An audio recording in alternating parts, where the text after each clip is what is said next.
बचपन में कभी फोन नहीं दिलाया घर वालों ने, तो मम्मी के फोन से ही मेरे को काम चलाना पड़ता था। उस मोबाइल में 2 फोटो एक साथ खींच लेते थे तो वो घबरा जाता था। हद से ज्यादा हैंग होता था वो फोन। पर मैंने ये चीज अपनी सक्सेस के बीच में नहीं आन दी। मैंने रिस्क लेके फिर भी लड़कीबाजी करी। तुम्हारा फेवरेट कलर कौन सा है? मम्मी तुम्हारी मुस्कुराहट देख के पहचान लेंगे। टर्की।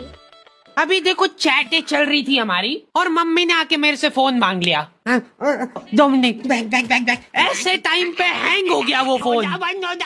मेरे को तबीयत से कूटा था मम्मी ने। अब से अगर तूने मेरी बात नहीं मानी तो मैं तो तेरे पापा को बता दूंगी। ब्लैकमेल करने लग गई मम्मी मेरे को। ठीक से लगाया झाड़ू? कैसे लगाई है? गाड़ी की आवाज से पता चल जाता कि ये पापा आ गए। मम्मी ने पापा के अंदर आने का भी इंतजार नहीं करा। उनका दिमाग उस वजह से खराब हो गया। 10-10 घंटे की नौकरी करके थक हार के घर पे आया हूँ मैं, और ये गेट पे ही चालू हो गई है। मेरे ऊपर निकला वो गुस्सा। फिर मैं पानी वानी लेके गया बढ़िया से, वो पी के रिलैक्स होके फिर कुटाई हुई थी मेरी। इतना कुटाने के बाद मेरे को सीख मिल गई थी। फिर मैं कभी नहीं पकड़ाया। सबसे बड़ी प्रॉब्लम वही थी ना कि फोन हैंग हो जाता है। तो मैं फोन का बैक कवर खोल के चैटे करने लगा।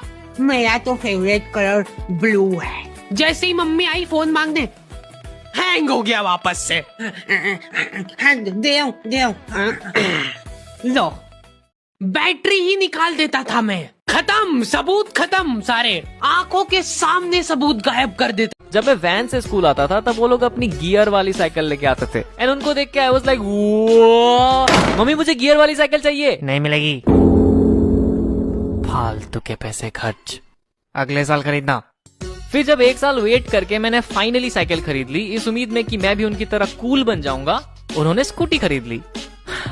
अब वो लोग और ज्यादा कूल हो गए, पर अब इनके चक्कर में स्कूटी तो नहीं मांग सकता ना मम्मी से, अभी अभी तो साइकिल दिलाई है। फिर जब कॉलेज के टाइम में साइकिल से स्कूटी पे शिफ्ट हुआ, गेस व्हाट, वो लोग गाड़ी लेके घूमने लगे। चचा विधायक होंगे शायद। सिर्फ इतना ही नहीं, बचपन में जब कीपैड वाला फोन चलाता था तब वो लोग एंड्रॉइड चलाते थे, एंड अब जब मैं एंड्रॉइड चलाता हूँ तो मुझे ये जान के बिल्कुल भी हैरानी नहीं होती कि वो लोग आईफोन लेके घूम रहे। जनरेशन गैप देख रहे हो? ऐसा लग रहा है मैं इनका दादाजी और ये सारे मेरे पोते।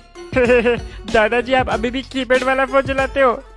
आगे रहते थे। फॉर एग्जाम्पल, जब मैं वैन से स्कूल आता था तब वो लोग अपनी गियर वाली साइकिल लेके आते थे, एंड उनको देख के आई वाज लाइक, मम्मी मुझे गियर वाली साइकिल चाहिए। नहीं मिलेगी, फालतू के पैसे खर्च, अगले साल खरीदना। फिर जब 1 साल वेट करके मैंने फाइनली साइकिल खरीद ली, इस उम्मीद में कि मैं भी उनकी तरह कूल बन जाऊंगा, उन्होंने स्कूटी खरीद ली। अब वो लोग और ज्यादा कूल हो गए, पर अब इनके चक्कर में स्कूटी तो नहीं मांग सकता ना मम्मी से, अभी अभी तो साइकिल दिलाई है। फिर जब कॉलेज के टाइम में साइकिल से स्कूटी पे शिफ्ट हुआ, गेस व्हाट, वो लोग गाड़ी लेके घूमने लगे। चचा विधायक होंगे शायद। सिर्फ इतना ही नहीं, बचपन में जब कीपैड वाला फोन चलाता था तब वो लोग एंड्रॉइड चलाते थे, एंड अब जब मैं एंड्रॉइड चलाता हूँ तो मुझे ये जान के बिल्कुल भी हैरानी नहीं होती कि वो लोग आईफोन लेके घूम रहे। जनरेशन गैप देख रहे हो? ऐसा लग रहा है मैं इनका दादाजी और ये सारे मेरे पोते। दादाजी आप अभी भी कीपैड वाला फोन चलाते हो? चमेली भी हमारी वैन में आती थी, और बात यह है कि वो मेरे पास ही बैठती थी।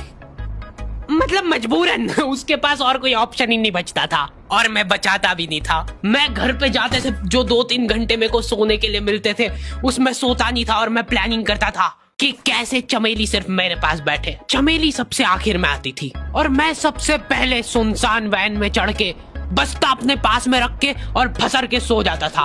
बाकी सारे बच्चे अपना बस्ता गोदी में रखते थे, क्योंकि तुम्हारे बाप की वैन नहीं है। मतलब मेरे भी नहीं थी, पर मेरे ऊपर भैया जी को तरस आ जाता था कि बेचारा 5 बजे से आया है, तो वो सोने देते थे। लेकिन मैं सोता नहीं था, मैं आंख बंद करके चमेली के घर का इंतजार करता था।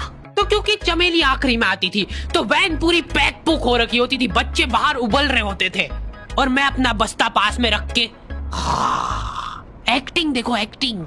और जैसे ही वो आती थी, हड़बड़ाना नहीं, ऐसे टाइम पे हड़बड़ाते नहीं है कि फटाफट बैग उठाया और आओ इधर बैठो जल्दी। मत करना ये हरकत, भाग जाएगी वो। ठरक नहीं झलकना चाहिए जरा सी भी, एकदम सटल रखना है। क्या हुआ? और कहीं जगह नहीं है क्या? तेरे मुंह में मूत दूंगा मैं। अच्छा ठीक है, इधर ही बैठ जाओ। देख रहे हो, तुम लौंडे की। ना जाने कौन सी नशीली खट्टी मीठी खुशबू लगा के आती थी चमेली, आज तक उसकी खुशबू है मेरी नाक में। मैं वो खुशबू का पूरा मजा ले ही रहा होता हूँ, इतने में एकदम भभका बास आती है कहाँ से। जैसे ही मैं बाहर झांकता हूँ, मरा हुआ कुत्ता पड़ा है वहां पे। एक काली कार सूख करके निकली और मेरे बच्चे को मार दिया। कैसे करके निकली? शूक। ऐसे नहीं निकली थी, मैं यहीं पे खड़ा था, वो कार आई थी और जैसे ही वो बच्चा नीचे आया तब वो खड़ा, वो बच्चा चिल्लाया और फिर कार करके भाग गई।